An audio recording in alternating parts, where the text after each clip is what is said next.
Okay. Apparently she's not quite ready yet. Let's keep it going then. I'm ready. Can you hear me? Oh, there you are. We got her. Oh, well, it's so great. We didn't see you pop up right away. Laura, great to have you this morning. I wanted to start with this breaking news overnight that it appears, and there you are. You popped up for us. It's so great to see you.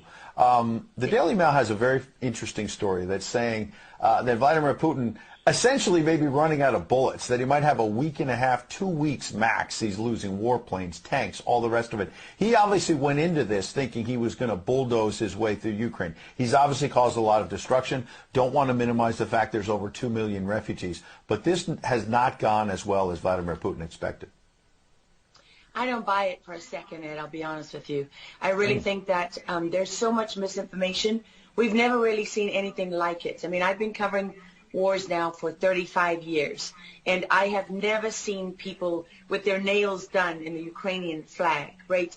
I mean, we're being corralled into this box where we either have to hate Vladimir Putin and believe everything evil that's said about him and love Ukraine, and there's no in between. And that reminds me a lot of you're either, a white supremacist or you go with the Democrat narrative on everything under the sun.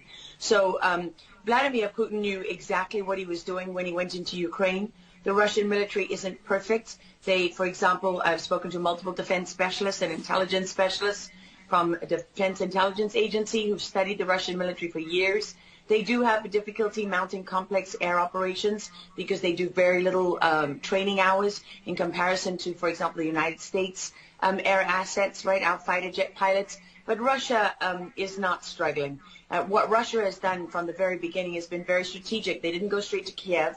They went to all those bioweapons laboratories that are scattered all over the country. Some of them they built, so they know where they are. They've known where they are since the Soviet Union, because under the Defense Threat Reduction Program, we went in after the fall of the Soviet Union and supposedly turned those facilities from bioweapons labs into public health labs. Although, these days it's hard to believe anything that our leaders tell us because they've lied about COVID, they lied about Russia collusion, they lied about the Ukraine impeachment trial, and there's so much more going on in Ukraine that nobody is talking about. You see such dishonesty when it comes to the history of Ukraine. You see dishonesty when it comes to the Azov Battalion, which is funded by the U.S. and NATO. I mean, you can find pictures of them online holding up the NATO flag and the swastika at the same time. Their own emblem contains the black sun of the occult, which was a Nazi SS emblem.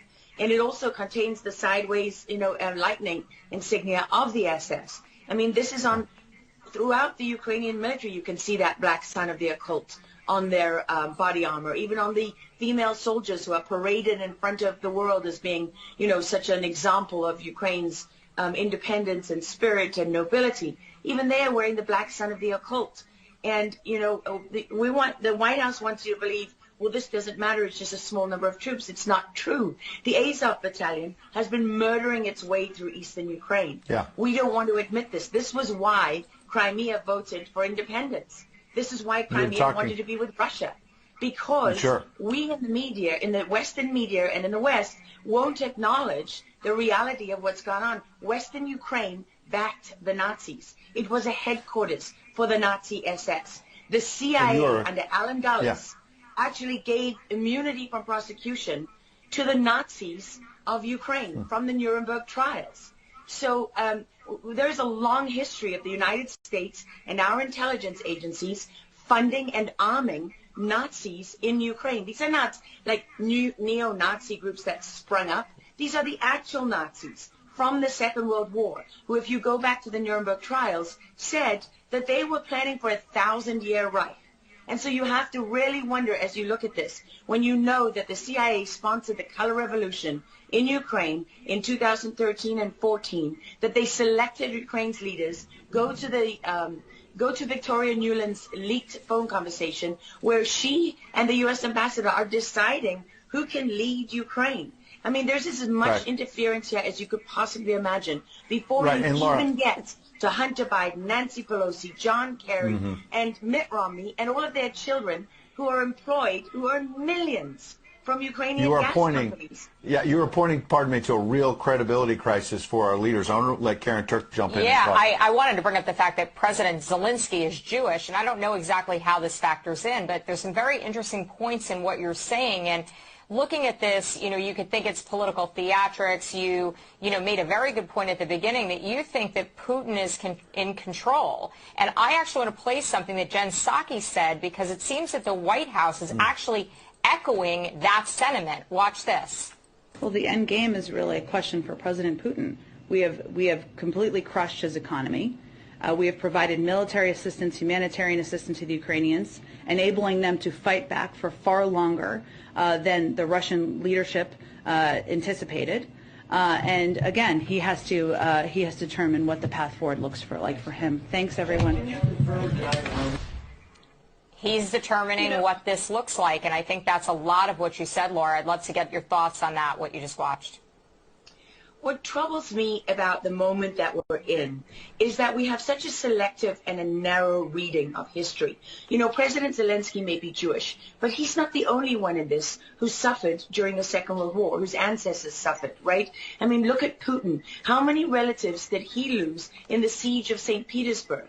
People don't know their history. They don't know what made Vladimir Putin. And I'm not I'm not defending him. I don't need to defend Vladimir Putin. My job as a journalist is to try to understand what is the truth here. I don't like being lied to.